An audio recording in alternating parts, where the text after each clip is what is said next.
Welcome to this course on Clinical Antibiotic Stewardship for South Africa. We'd first like to acknowledge people who've contributed to this course. The course is based on the SASP app, which you can see at the bottom of the screen. This is available in the Google Play Store and in Apple Store, and is an accompaniment to this course. The people acknowledged have contributed to the app as well as to specific lectures in this course. There's also a disclaimer which comes with this course. The course attempts to summarize relevant information for clinicians from South African and international guidelines, as well as with reference to textbooks and key publications, as well as expert opinion. It's important to remember that recommendations change rapidly and opinion can be controversial. The authors do not warrant that the information contained in this course is complete and shall not be liable for any damages incurred as a result of its use. The course focuses on principles rather than on specifics of antibiotic prescribing.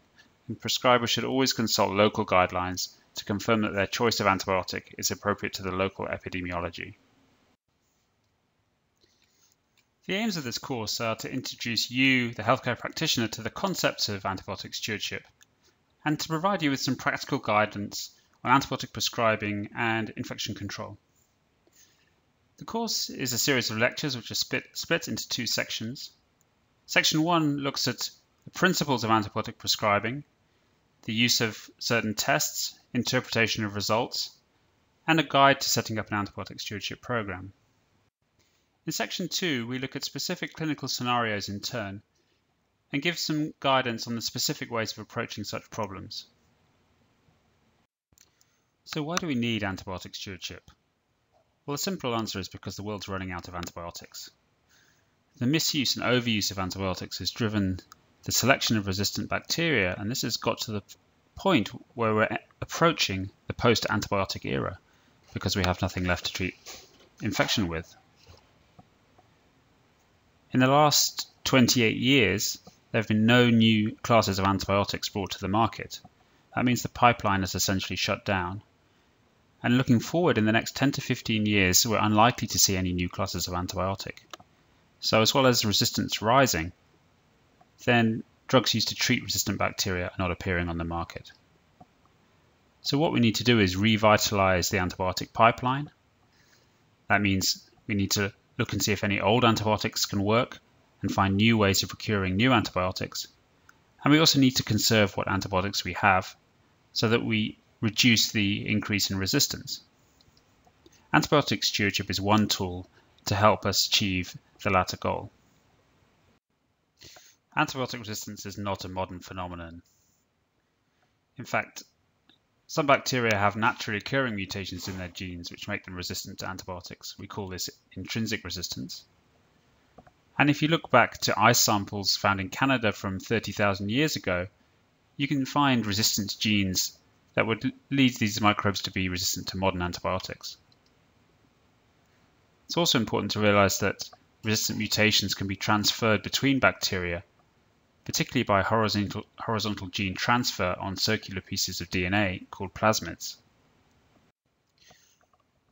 Antibiotic-resistant bacteria are produced according to the rules of survival of the fittest, when resistant bacteria survive when the sensitive bacteria are killed by an antibiotic.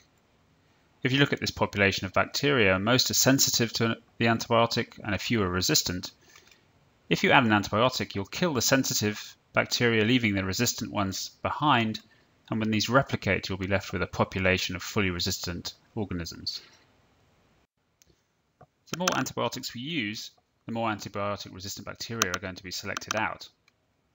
If you look at this graph, it shows consumption of imipenem and resistance to imipenem in a hospital in the United States.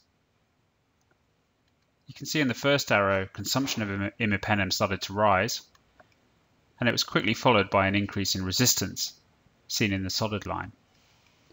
Only once consumption decreased, as the dotted line goes down, was there a decrease in resistance. So antibiotic resistance is increasing worldwide. This graph is just an example. It's taken from America, which has long-term data. And you can see that from 1999 to 2012, there's been a steady increase in the resistance rates of E. coli to 3 major classes of antibiotics. We can see trends like this all throughout the world, including South Africa. This map shows the increase in antibiotic consumption per capita from 2000 to 2010 by country, and you can see that South Africa there in the dark red is one of the few countries to have greater than 80% increase in antibiotic use over that period. This slide is a projection of what we're likely to see by 2050 if nothing is done to address the problem of antibiotic resistance. You can see that at this time point there would be 10 million deaths from antimicrobial resistance per year, which would be greater than the number of deaths from cancer worldwide. If we lose the antibiotics that we have now, we'll lose modern medicine as we know it. It won't simply be that we can't treat urinary tract infection and pneumonia, but when it comes to surgery, we'll be able to perform less surgery because we won't be able to give surgical site infection prophylaxis. We'll be able to give less chemotherapy because we'll have no antibiotics to treat patients when they develop a neutropenic fever. And we'll be able to do less transplantation because we'll have no treatment for the infections that occur because of the immunosuppression that we need to give. Resistance in the community is largely driven by overprescription of antibiotics for respiratory tract infections. These are typically caused by viruses and don't require antibiotics. We often see antibiotics given for the common cold, for influenza-like illness, and for viral bronchitis, and this is one of the major drivers of resistance. Things are no better in the hospital setting. If you look at this graph, it shows the number of antibiotics individual patients are on at any given time in both the public and private sector. It's taken from the PISA study in South African intensive care units, and you can see if you look at the red arrow that there are patients that are on up to 10 antibiotics at the same time. Antibiotic stewardship makes up one of the three key pillars of the response to rising antibiotic resistance. It can be defined as a multidisciplinary systematic approach to optimizing the appropriate use of an antibiotic to improve patient outcome and limit the emergence of resistant bacteria whilst ensuring the safety of the patient. Put more simply, it means optimizing the prescription of antibiotics, making sure that we give the correct drug at the correct dose and dosing interval for the correct duration by the right route, and we de-escalate to the narrowest possible antibiotic whenever we can. The two other pillars start with enhanced surveillance, which means knowing the resistance profile of the bacteria that you're dealing with, which enables you to make appropriate empiric antibiotic choices, and infection prevention. That means preventing infections occurring in the first place so that we don't need to use so many antibiotics.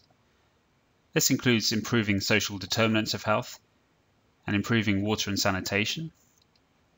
It means improving vaccination coverage so that we prevent vaccine-preventable diseases. And it means the reduction of transmission in the healthcare setting through active case finding, appropriate precautions, and most importantly, good hand hygiene.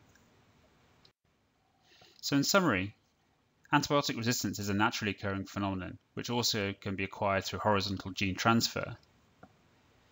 It's antibiotic use that selects out the resistance of bacteria, and the misuse and overuse in the community and the hospital settings across the public and the private healthcare systems are the main driver of resistance.